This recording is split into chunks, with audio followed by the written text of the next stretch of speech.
Assalamualaikum, this is Lazim Chowdhury and welcome to Chowdhury Tech. তো আজ আমি আপনাদের সামনে নিয়ে এসেছি নতুন একটা ভিডিও, যে ভিডিওতে আমি আপনাদের 5টি টিপস দেবো। 5টি টিপস যেভাবে এই 5টি টিপস আপনি ব্যবহার করে আপনাদের মোবাইলের ইন্টারনেটের গতি কিন্তু অনেকটাই বাড়িয়ে নিতে পারবেন। তো চলুন ভিডিওটি শুরু করা যাক। মোবাইলের সকল ব্যক্তিগত আর অফিসিয়াল কার্যক্রম চলে অনলাইনে। খাদ্য ক্রয় থেকে অনলাইনে ক্লাস, পরীক্ষা সবই হচ্ছে বাড়িতে বসে। ইন্টারনেট গতি বাড়ানোর জন্য নির্দিষ্ট সময় অন্তর অন্তর মোবাইলে থাকা ক্যাচে ফাইলগুলিকে ক্লিয়ার বা ডিলিট করতে হবে। মোবাইলের যদি অত্যাধিক ক্যাচে ফোল্ডার জমে যায় তবে তা ফোনের কার্যক্রমকে বিঘ্নিত করবে, ফোনের অপারেশন স্লো করে দেয়।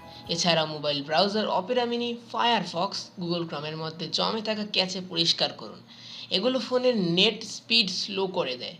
মোবাইলের ব্রাউজারের ক্যাচে পরিষ্কার করতে অ্যান্ড্রয়েড অ্যাসিস্ট্যান্ট ব্যবহার করতে পারেন। মোবাইলে ইন্টারনেটের গতি বাড়ানোর আরও 5টি উপায় দেখে নেওয়া যাক। নাম্বার 1, মোবাইলের অপ্রয়োজনীয় অ্যাপগুলো আনইনস্টল করুন। নাম্বার 2, মোবাইলের স্টোরেজের অপ্রয়োজনীয় ডেটা ডিলিট করুন। স্টোরেজ বাড়ার সাথে সাথে আপনার ইন্টারনেটের স্পিডও বাড়বে। নাম্বার 3, মোবাইলের ক্যাশের ডাটা ক্লিয়ার করুন, কারণ এগুলো শুধু মোবাইলের জায়গাই নষ্ট করে না, বরং আপনার মোবাইলের বিভিন্ন অ্যাপকেও স্লো করে দেয়। আপনার এসডি কার্ডের দিকে খেয়াল রাখুন, পারলে হাই স্পিড এসডি কার্ড ব্যবহার করুন।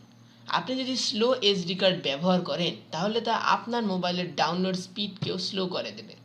নাম্বার 5, মোবাইলের অপ্রয়োজনীয় ফাইল ডিলিট করতে অ্যাপ ডাউনলোড করে নিতে পারেন, যা আপনার মোবাইলের স্পিডকে বাড়াবে।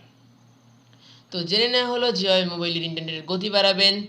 তো ভিডিওটি ভালো লাগে অবশ্যই লাইক দিয়ে দেবেন, চ্যানেল নতুন সাবস্ক্রাইব করবেন এবং পাশে থাকা বেল আইকনে ক্লিক করে দেবেন, যাতে আমাদের সব টেকনিক্যাল টিপস, টেকনিক্যাল সমস্যার সমাধান এবং সব ধরনের টেকনিক্যাল ভিডিও আপনারা পাবেন সবার আগে। তো ভিডিওটি অবশ্যই শেয়ার করবেন, আপনার মতামত অবশ্যই কমেন্ট বক্সে করে জানিয়ে দেবেন। তবে বিদায় নিচ্ছি।